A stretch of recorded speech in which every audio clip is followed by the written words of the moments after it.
रमाशंकर सिंह जी, कपिल देव वर्मा जी, doctor Mithilesh Tripathi ji, पूर्व विधायक श्री त्रिवेणी Ram ji, Bharatiya Janata party के पूर्व विधायक श्री धर्मराज निषाद जी, अवधेश द्विवेदी जी, जिला पंचायत की पूर्व अध्यक्ष श्रीमती भारती सिंह जी,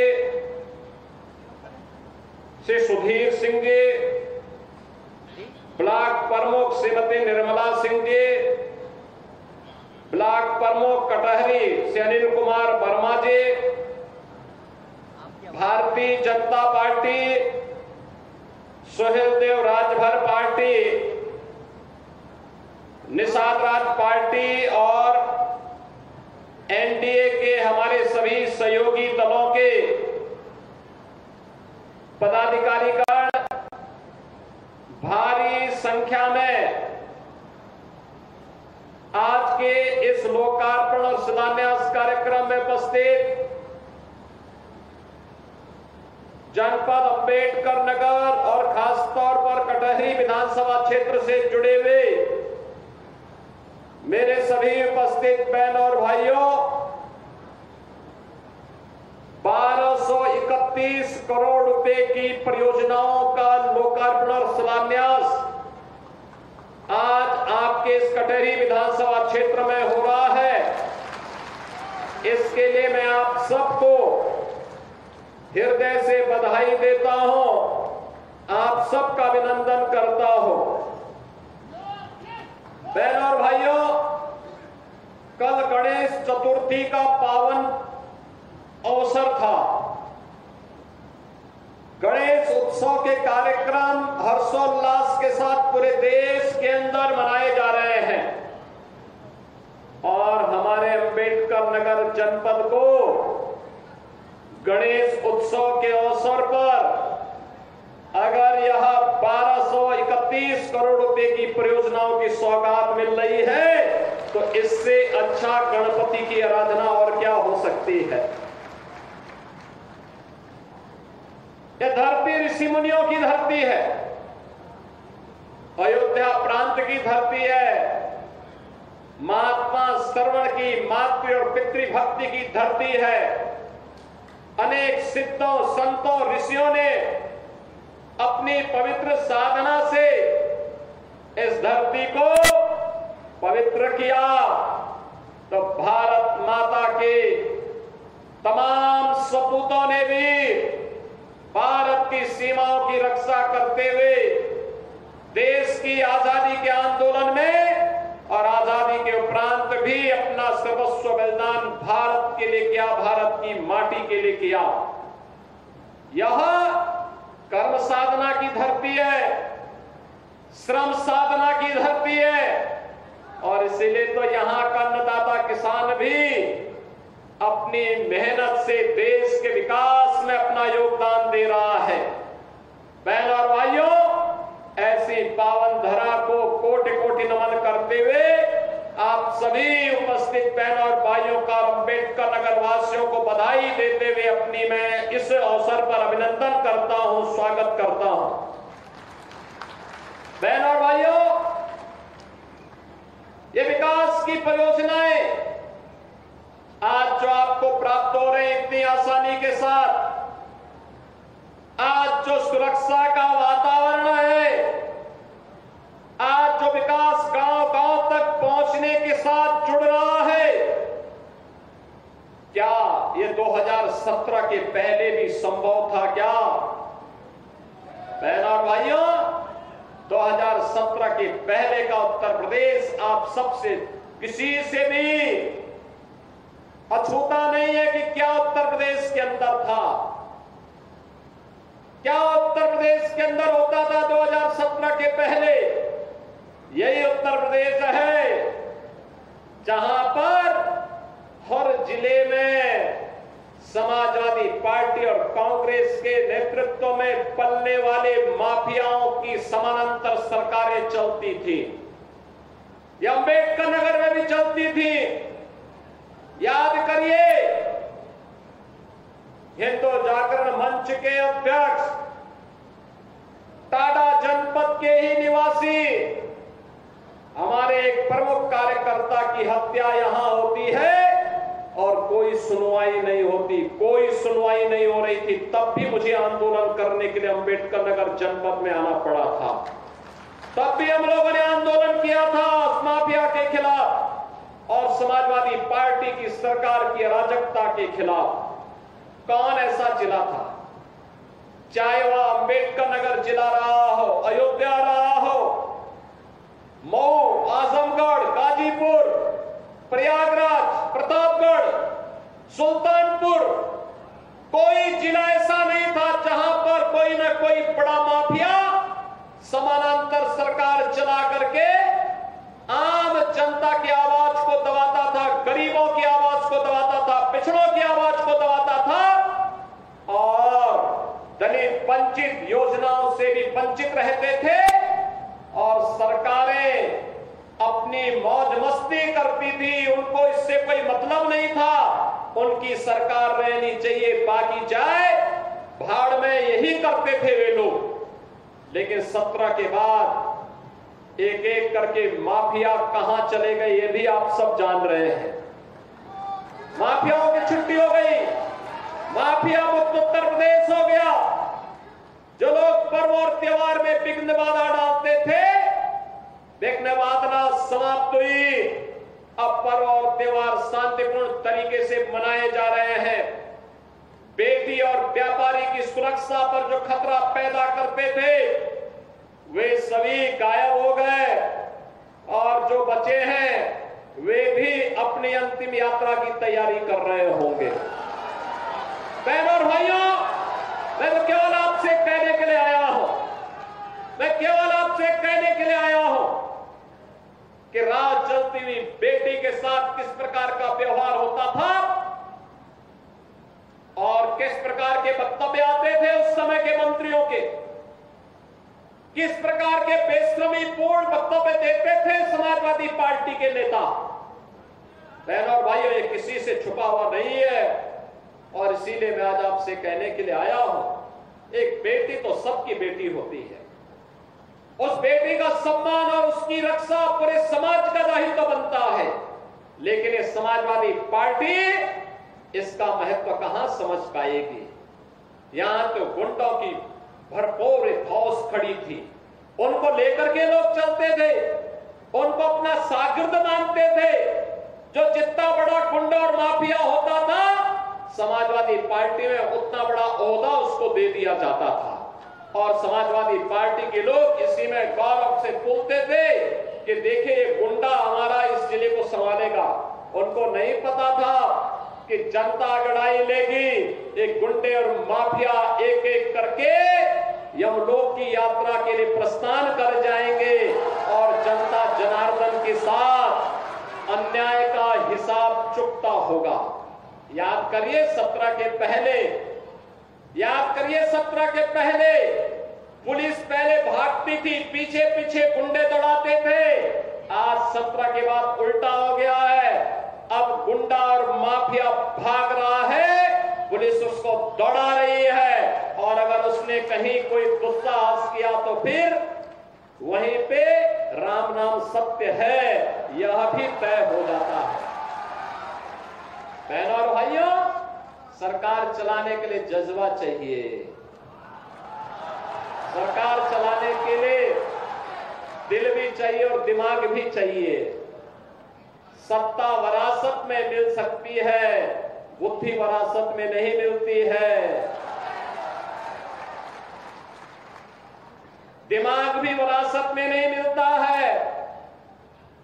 ये जो लोग सत्ता को अपनी पपौती मानते थे वे लोग आज समझने लग गए हैं अब उत्तर प्रदेश में कभी उनको वापस नहीं आना है, इसलिए षड्यंत्र करने का प्रयास कर रहे हैं, अराजकता पैदा करने का प्रयास कर रहे हैं। उनका विकास से कोई लेना देना नहीं, उनका रोजगार से कोई लेना देना नहीं, उनका अन्नदाता किसानों से कोई लेना देना नहीं। बेटी की सुरक्षा हो इससे उनका दूर दूर का कोई रिश्ता नहीं। उनको व्यापार व्यापारी का सम्मान हो, इससे भी कोई दूर दूर तक रिश्ता नहीं। और तो आप देखते होंगे जब उनके किसी एक माफिया शागिर्द को, किसी डकैत को जो पुलिस मुठभेड़ में मारा जाता है, जब मारा जाता है तो इनकी दुखती हुई नस पर जैसे पुलिस ने उंगली रख दी हो, तब ये चिल्लाने लगते हैं। आप मुझे बताओ, जो डकैत पुलिस मुठभेड़ में मारा गया,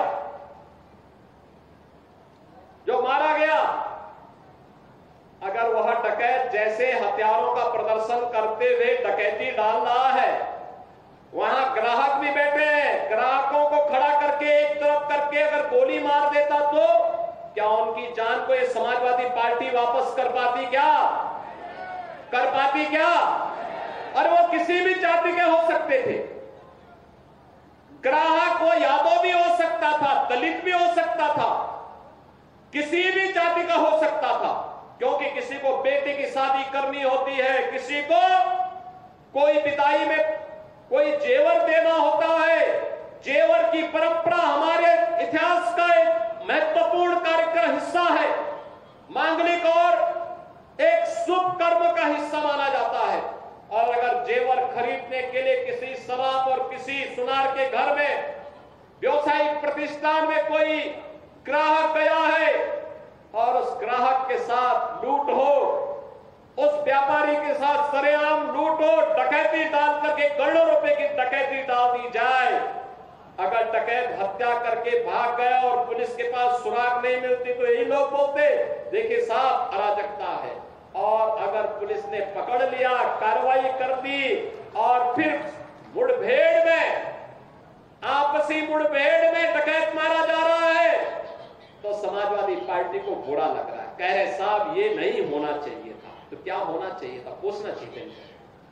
थोड़ा पूछिए इन लोगों से क्या होना चाहिए था। क्या एक निषाद बेटी के साथ जो इन्होंने अयोध्या में, क्या समाजवादी पार्टी के नेता ने, क्या ये ठीक था? क्या एक निषाद बेटी की इज्जत के साथ खिलवाड़ समाजवादी पार्टी के लोग करते हैं? हमारा मंत्री डॉक्टर संजय निषाद वहां जाकर के उस बेटी की हालत देख करके रो पड़ा था और कह रहा था ये है निषादों के साथ समाजवादी पार्टी का कृत्य। लेकिन ये बेशरम लोग हैं, तब भी उस अपराधी के खिलाफ कार्रवाई हो, इसके लिए समाजवादी पार्टी तैयार नहीं थी। उनके लोग तब भी बचाव कर रहे थे, कह रहे थे कि नहीं ये तो निर्दोष है। अरे निर्दोष क्या है? सब कुछ तो उसका प्रमाणित हो चुका है और उसके बाद भी निर्दोष बोलते हैं उसको। कन्नौज में जो किया इनके नेताओं ने एक नाबालिग बेटी के साथ, और उसके बाद भी उसका बचाव कर रहे हैं, क्या ये सही था क्या जो कन्नौज में इनके नेता कर रहे थे? क्या ये सच सही था क्या? आज तो प्रमाणित हो चुका है कि इनके कृत्य क्या है। बहनों और भाइयों, यही समाजवादी पार्टी की वास्तविक पहचान है, क्योंकि ये लोग जब से सत्ता में आए थे लगातार यही काम करते थे, व्यापारियों को लूटते थे, बेटियों की इज्जत के साथ खिलवाड़ करते थे, गरीबों की जमीनों पर कब्जा करते थे, दबंगई के बल पर गरीबों की जमीनों को कब्जा करते थे। याद करिए जब मार्च 17 में सरकार बनी थी और सरकार बनते ही मैंने कहा था अगर किसी भूमाफिया ने किसी गरीब की, किसी व्यापारी की, किसी सरकारी जमीन पर कब्जा कर रखा है तो 24 घंटे के अंदर खाली कर ले। और मैं फिर कहूंगा कि अगर किसी माफिया ने किसी गरीब की, किसी किसान की, किसी अन्नदाता किसान की, किसी व्यापारी की जमीन पर कब्जा किया है, वे कृपया एक बार खाली कर ले। अगर खाली नहीं किया तो जो उसकी भी होगी उसको भी हम जब्त करके गरीब में बंटवाने का काम कर देंगे। मैं फिर कहूंगा ये माफियागिरी किसी भी स्थिति में नहीं चलने दी जाएगी। कानून का राज हो, सबको सुरक्षा मिलेगी, सबको योजनाओं का लाभ मिलेगा। लेकिन अगर कोई कानून को ठेगा दिखाने का काम करेगा तो उसका काम तमाम करने का काम भी सरकार करेगी और इसके लिए किसी भी हद तक जाकर के उसके दुस्साहस का जवाब देगी। और आज बहनों और भाइयों, यही कहने के लिए मैं आज आपके पास आया हूं। मैं इसीलिए आपके पास आया हूं। ये लोग जाति के नाम पर आपको भिड़ाने का काम करेंगे, आपस में लड़ाने का काम करेंगे। ये लोग अराजकता पैदा करवाने के लिए, आपके पर्व और त्योहारों में विघ्न और बाधा डलवाने के लिए, बेटी की सुरक्षा को सेंध लगाने के लिए, व्यापारी की सुरक्षा में सेंध लगाने के लिए, अन्नदाता किसानों को शोषण करने के लिए ये लोग इसी प्रकार से फिर से जाति के नाम पर लड़ाने का काम करेंगे। क्योंकि इनका पूरा इतिहास ही षड्यंत्रों का है, षड्यंत्रों का है। पेशेवर अपराधी और माफियाओं को अपना शागिर्द बनाते हैं, जमीनों पर कब्जा करते हैं, विकास से इनका कोई लेना देना नहीं, लोक कल्याण से कोई लेना देना नहीं, गरीबों को मिलने वाली योजनाओं का लाभ एक गरीब को बिना भेदभाव के मिले, इससे भी इनका कोई लेना देना नहीं। एक केवल और केवल पेशेवर अपराधी है और इन पेशेवर अपराधियों के साथ उतनी ही शक्ति से निपटने की तैयारी हमारी होनी चाहिए। और उसी के लिए आज मैं आपके पास आया हूं, आपसे कहने के लिए कि बहनों और भाइयों, इस समय जब हम सबको एकजुट होकर के विकास की इस प्रक्रिया का हिस्सा बनना चाहिए। विकास की प्रक्रिया से ही हमारा वर्तमान और भविष्य सुरक्षित रहने वाला है। प्रधानमंत्री मोदी जी ने आजादी के अमृत महोत्सव वर्ष में यही संकल्प पूरे भारतवासियों को दिलाया है।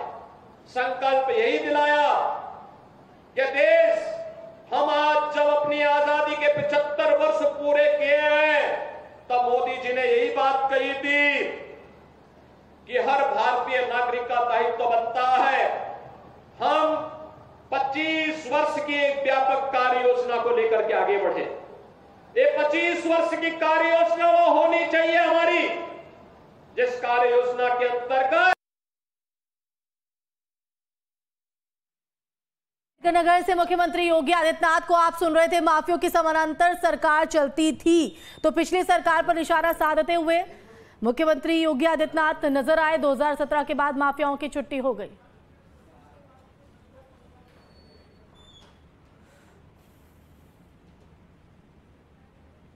एक ऐसा भारत हो जो विकसित भारत हो, एक ऐसा भारत हो जो आत्मनिर्भर भारत हो, एक ऐसा भारत हो जो दुनिया को नेतृत्व प्रदान करने वाला भारत हो, दुनिया इसका पिछलक्कू बने, पूरी दुनिया जिसको फॉलो करे, इस प्रकार का भारत होना चाहिए। एक ऐसा भारत जहां पे हर युवा के कार्य को, हाथ को कार्य हो, जहां हर अन्नदाता किसान को उसकी उपज का अच्छा दाम मिले, जहां पर हर बेटी और हर व्यापारी सुरक्षित हो। ऐसा भारत हो जहां पर विकास के लिए पब्लिक को गुहार न लगाना पड़े, लोक कल्याणकारी योजनाओं के लिए किसी के दर तक जाने के लिए मजबूर न होना पड़े, स्वतः स्फूर्त भाव के साथ वैसे ही योजनाएं आपके घर तक पहुंचे जैसे आज विकास पहुंच रहा है, जैसे आज पहुंच रहा है। बहनों और भाइयों, 2017 के पहले रसोई गैस का कनेक्शन नहीं मिलता था, आज कनेक्शन आपके घर घर पहुंच रहा है। पहुंच रहा है ना। आज कोई समस्या रसोई गैस के कनेक्शन के लिए कोई समस्या नहीं, समस्या का समाधान कर दिया। ये समाजवादी पार्टी और कांग्रेस के लोग क्या करते थे? ब्लैक करते थे। 25,000 30,000 रुपए में एक कनेक्शन बेचते थे। आज तो फ्री हो गया, सबको फ्री, सबको फ्री, बिजली का कनेक्शन फ्री, उज्ज्वला योजना का रसोई फ्री, रसोई गैस का सिलेंडर फ्री। और इसमें हमारी सरकार ने निर्णय किया होली और दीपावली में उज्ज्वला योजना के कनेक्शन धारी को फ्री में हम एक भरा हुआ सिलेंडर उपलब्ध करवाएंगे। और ये तो हम करा रहे हैं लगातार। अभी फिर दीपावली आने वाली है, दीपावली के अवसर पर फिर देंगे कि सिलेंडर भरा हुआ देंगे।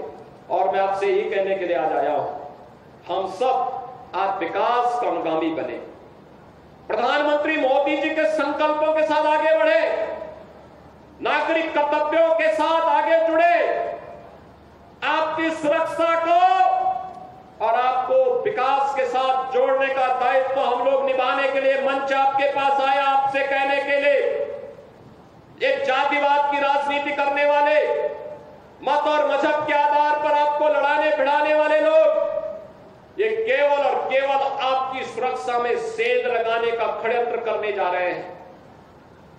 इनको आपसे कोई लेना देना नहीं होगा। ये लोग केवल बंटवारा करके फिर जब सत्ता में आने का कभी जब बीएसपी सत्ता में आए, कांग्रेस हो, समाजवादी पार्टी हो, बहुजन समाज पार्टी हो, इन लोगों ने तब केवल तुष्टीकरण के अलावा कुछ नहीं किया। तुष्टीकरण की नीतियों पर चले, अराजकता फैलाए, पर्व और त्योहारों में विघ्न बाधाएं डलवाई, आपको कोई भी आयोजन नहीं करने देते थे, न होली, न दीपावली, न दशहरा, न दुर्गा पूजा, न नाग पंचमी, न कृष्ण जन्माष्टमी, न शिवरात्रि, कोई भी पर्व त्योहार आप शांतिपूर्ण तरीके से नहीं मना सकते थे। आज तो विकास जब आपके द्वारा आया है, बहनों और भाइयों, यह आज 12 से 31 करोड़ की ये परियोजनाएं, जिसमें यहां की विकास की अनेक योजनाएं हैं। इन विकास की योजनाओं में आपके यहां सुरक्षा से भी जुड़े हुए मामले हैं। टाटा टेक्नोलॉजीज के माध्यम से प्रदेश की आईटीआई को और आपके अंबेडकर नगर जनपद की आईटीआई को भी एक वर्ल्ड क्लास स्किल डेवलपमेंट के नए सेंटर के रूप में विकसित करने के कार्यक्रम का भी आज यहां उद्घाटन करने जा रहे हैं।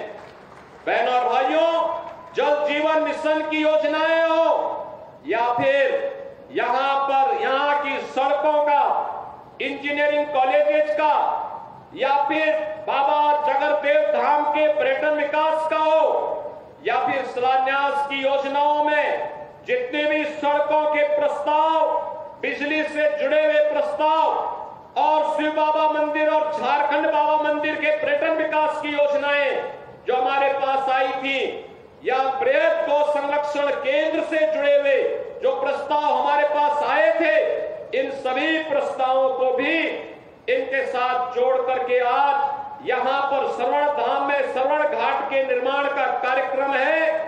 इन सभी योजनाओं को आज हम यहां पे लोकार्पण और शिलान्यास के साथ कार्य करने जा रहे हैं। बहनों और भाइयों, कटेहरी विधानसभा की दरबन झील को इको पर्यटन विकास कार्य योजना के लिए भी आज हम यहां पे शिलान्यास करने जा रहे हैं। लोक निर्माण विभाग की 25 परियोजनाओं का, सड़क की परियोजनाओं का जो कटेहरी विधानसभा क्षेत्र से थी, इनके लिए भी धनराशि देकर के इनका शिलान्यास हो रहा है। पावर कारपोरेशन से जुड़े हुए भी जो सब स्टेशन और विद्युतीकरण के कार्य के थे, उनको भी हम यहाँ पे शिलान्यास करने जा रहे हैं।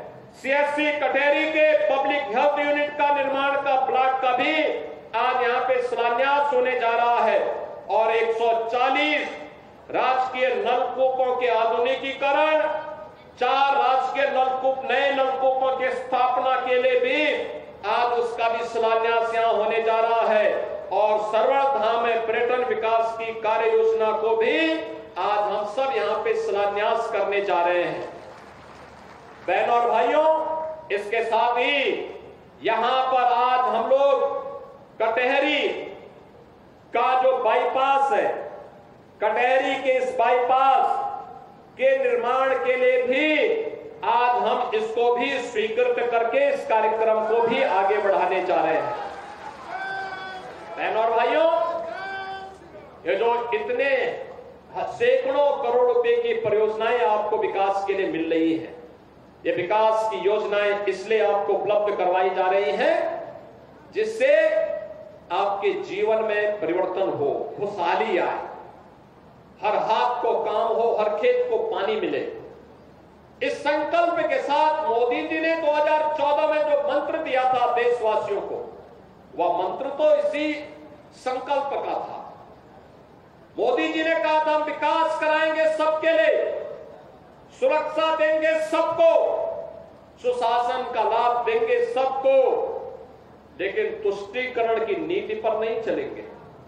आप मुझे बताओ, अगर भारतीय जनता पार्टी की मोदी जी के नेतृत्व की सरकार तुष्टीकरण की नीति पर चलती तो क्या कश्मीर में धारा 370 समाप्त हो पाती क्या?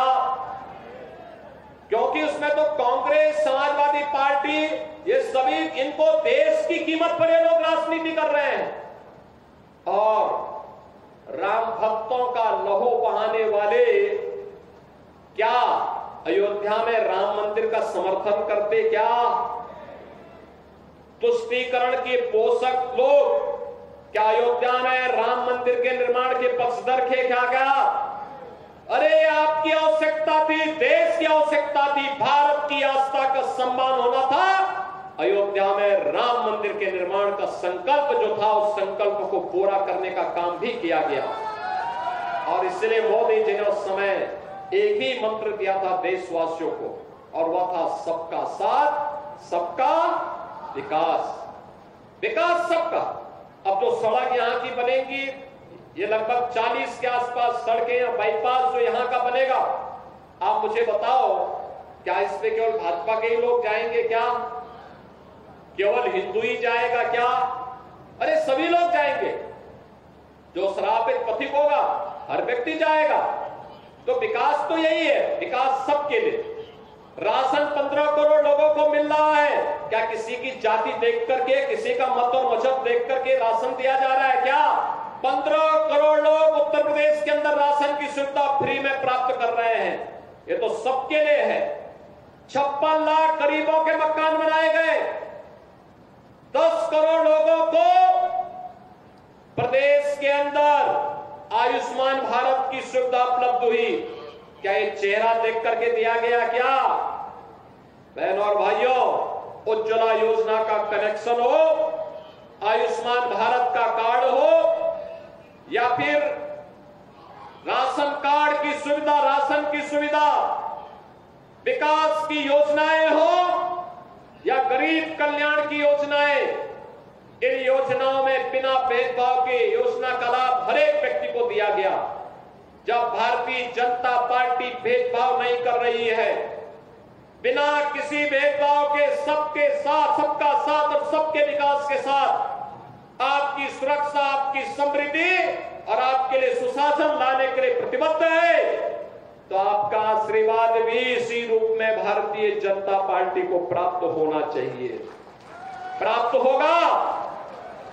आप लोग सहमत हैं? सभी लोग सहमत हैं? और हम लोग अभी पिछले दिनों आए थे यहां पे, टैबलेट और स्मार्टफोन की प्रक्रिया को आगे बढ़ाया था। 2 करोड़ युवाओं को हम टैबलेट और स्मार्टफोन दे रहे हैं।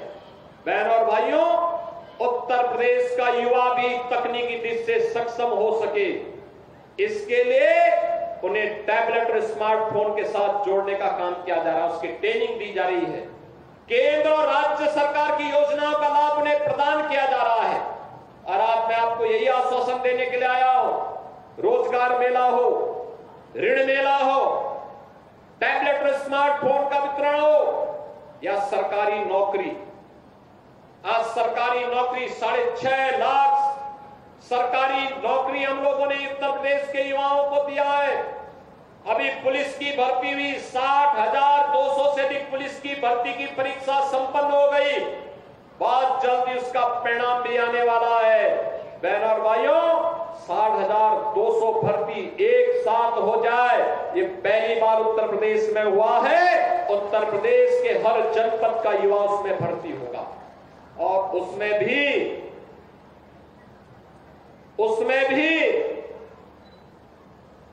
15,000 तो केवल बेटियां भर्ती होने वाली हैं। ये जो समाजवादी पार्टी के सौदे और उच्छृंखल लोग जगह जगह बेटी की सुरक्षा के साथ खिलवाड़ कर रहे हैं ना, ये बेटियां जब भर्ती होंगी, इनकी ट्रेनिंग पूरी होगी, ये जब अपनी यूनिफॉर्म में आएगी, तो इन गुंडों को सड़कों पर ही जूता चप्पल से इनकी पिटाई करके ये जिसके हकदार हैं वह उसका मरम्मत करने का काम भी, उनकी डेंटिंग पेंटिंग करने का काम भी करेंगे। और इसीलिए आज मैं आपसे कहने के लिए आया हूं, अब ये 60,200 भर्ती हम कर रहे हैं और जैसे भर्ती की प्रक्रिया पूरी होगी 40,000 इसके बाद फिर भर्ती करने जा रहे हैं, पुलिस में ही भर्ती करने जा रहे हैं। उसमें भी 10,000 केवल बेटियां भर्ती होंगी, याद रखना, बेटियों को उसमें भी हम भर्ती करने जा रहे हैं। ऐसे ही अन्य भर्तियां भी निकलने जा रही है। अधीनस्थ सेवा चयन आयोग में परीक्षाएं कुछ की हो चुकी, कुछ होने जा रही है। अगले 6 महीने के अंदर 40,000 नौजवानों को नियुक्ति पत्र प्रदान करने जा रहे हैं। उत्तर प्रदेश का शिक्षा आयोग गठित हो चुका है। भर्ती की प्रक्रिया तेजी के साथ बेसिक, माध्यमिक, उच्च, तकनीकी और व्यावसायिक शिक्षा में हजारों भर्तियां इसमें भी आने जा रही हैं। जो मैंने कहा था ना कि अगले 2 वर्ष में 2 लाख भर्ती सरकारी नौकरियों में ही केवल हम लोग करने जा रहे हैं। मैं युवाओं का आह्वान करूंगा, तैयारी करिए। उत्तर प्रदेश में सरकारी नौकरी आपको मिलेगी। सरकारी नौकरी में रुचि नहीं, निजी क्षेत्र में रुचि है, तो निजी क्षेत्र में भी 40 लाख करोड़ रुपए का निवेश का प्रस्ताव आया है। ये 40 लाख निजी निवेश का प्रस्ताव का मतलब आप जानते हैं, 1.5 करोड़ नौजवानों को सीधे सीधे नौकरी, 1.5 करोड़ नौजवानों को। और अब तो हमारी सरकार ने एक और निर्णय लिया है, हमारा युवा अगर अपना स्वयं का उद्यम लगाना चाहता है, कोई स्टार्टअप स्थापित करना चाहता है, 5 लाख रुपए का लोन ब्याज मुक्त होगा। जितना भी ब्याज आएगा सब सरकार चुकाएगी और युवा अपना उद्योग लगाएगा। पहले चरण में 5 लाख, दूसरे चरण में 10 लाख। जितने उद्यम लगेंगे, जितने भी उद्यम लगेंगे, हम किसी न किसी ITI से, किसी न किसी डिग्री कॉलेज से, किसी न किसी पॉलिटेक्निक से जोड़ेंगे और कहेंगे कि फाइनल ईयर का जो प्रोजेक्ट बनता है उस प्रोजेक्ट वर्क में फाइनल ईयर में इन बच्चों को अपने संस्था के साथ जोड़िए। आधा मानदेय आप दीजिए, उसकी पढ़ाई भी करेगा और साथ साथ वह उस फैक्ट्री में या उस संस्था में काम भी करेगा। आधा मानदेय सरकार देगी, आधा वह संस्था देगी और नौजवान अपनी नौकरी के साथ साथ अपना पाठ्यक्रम और अपनी डिग्री, अपना डिप्लोमा, अपना सर्टिफिकेट का कोर्स भी पूरा करेगा। नौकरी भी, रोजगार भी और स्वतः रोजगार भी करोड़ों लोगों को लाने की दिशा में आज सरकार ने प्रयास प्रारंभ किया है। क्या ये लोग जिनके पास न दिल है न दिमाग है, क्या ये लोग कर पाएंगे? क्या ये समाजवादी पार्टी के लोग कर पाएंगे क्या? अरे उनको अवसर मिलेगा, फिर डकैती शुरू हो जाएगी, लूटपाट शुरू हो जाएगी, पर्व और त्योहारों में विघ्न बाधा फिर से शुरू हो जाएगी। ये तो पेशेवर दंगाई है, देखते नहीं। जब कभी अवसर मिलता है तो वहीं पे गुत्था इनका आपस में ही शुरू हो जाता है, क्योंकि जब पब्लिक, इनको मालूम है आज के दिन पे पब्लिक को हाथ लगाएंगे तो पुलिस के डंडे उनके हाथ तोड़ देगी। इसलिए ये लोग आपस में ही उलझ जा रहे हैं, आपस में ही इनमें नूरा कुश्ती चल रही है। लेकिन बहनों और भाइयों, इनके बहकावे में आने की आवश्यकता नहीं। विकास, सुरक्षा और सुशासन के लिए आप डबल इंजन की भाजपा की सरकार के समर्थन के साथ, NDA के साथ खड़े होइए और मैं आपका आह्वान करूंगा, विकास, सुरक्षा और समृद्धि की गारंटी हमारी होगी, रोजगार और नौकरी की गारंटी हमारी होगी। विकास के लिए आपको कहीं भटकना नहीं पड़ेगा, बल्कि भारतीय जनता पार्टी और NDA के हमारे घटक दल इसमें आपके साथ सहयोगी बन करके आपके स्वाभिमान और सम्मान की रक्षा करने के लिए आगे आएंगे। और मैं फिर आपको आश्वस्त करता हूं, जो विकास के कार्यक्रम सरकार के चल रहे हैं, यहां भी हम लोग एक और कार्यक्रम करने जा रहे हैं। महाराज सुहेलदेव का हम लोगों ने विजय स्तंभ और विजय स्मारक बहराइच में बनाया है, जहां उन्होंने गाजी को मारा था, सालार मसूद काजी को जहां महाराज सुहेलदेव ने मारा था अपने सौर प्राकर से 1000 वर्ष पहले, और मैंने देखा है, सुना है, अंबेडकर नगर में भी महाराज सुहेलदेव का किला है। महाराज सुहेलदेव के इस किले के पुनरुद्धार के लिए ईएसआई के साथ हम बातचीत करेंगे। और बहनों और भाइयों, उस किले के संरक्षण के साथ वहां पर भी उनका एक भव्य स्मारक बने, इसके लिए यह भारत माता के महान सपूत हैं, राष्ट्र नायक हैं। उनका सौर पराक्रम में ऐसा था कि उन्होंने जब एक बार सालार मसूद को मारा, 150 वर्षों तक भारत पर कोई विदेशी आक्रांता हमला करने की जरूरत नहीं महसूस कर पाया था, हिम्मत नहीं हुई फिर। और फिर मैं आपसे आश्वस्त करने के लिए आया हूं, सरकार आपके साथ रहेगी, अपने पूर्वजों का सम्मान करेगी। महाराज सुहेलदेव हो या फिर भगवान राम के प्रिय सखा निषाद राज की स्मृतियों को जीवंत बनाए रखने का कार्यक्रम, सरकार लगातार इन कार्यक्रमों को आगे लेकर के चलेगी। आज के इस अवसर पर ये 12 से 31 करोड़ रुपए की परियोजनाओं के लिए अंबेडकर नगर वासियों को और खास तौर पर कंडेरी विधानसभा क्षेत्र के वासियों को हृदय से बधाई देता हूं। आप सबको अपनी शुभकामनाएं देता हूं और विश्वास व्यक्त करता हूं कि आप सभी लोग गणेश उत्सव के अवसर पर प्राप्ति इस योजना का लाभ आने वाले समय में ले पाएंगे और विकास और सुशासन के लिए डबल इंजन की सरकार के साथ सदैव खड़े होकर के वर्तमान और भविष्य को उज्जवल बनाने में अपना योगदान देंगे। आप सबके प्रति मेरी शुभकामनाएं। धन्यवाद। जय हिंद, जय जय श्री राम। अम्बेडकर नगर से मुख्यमंत्री योगी आदित्यनाथ को आप सुन रहे थे। पकड़िया में कचहरी विधानसभा के उपचुनाव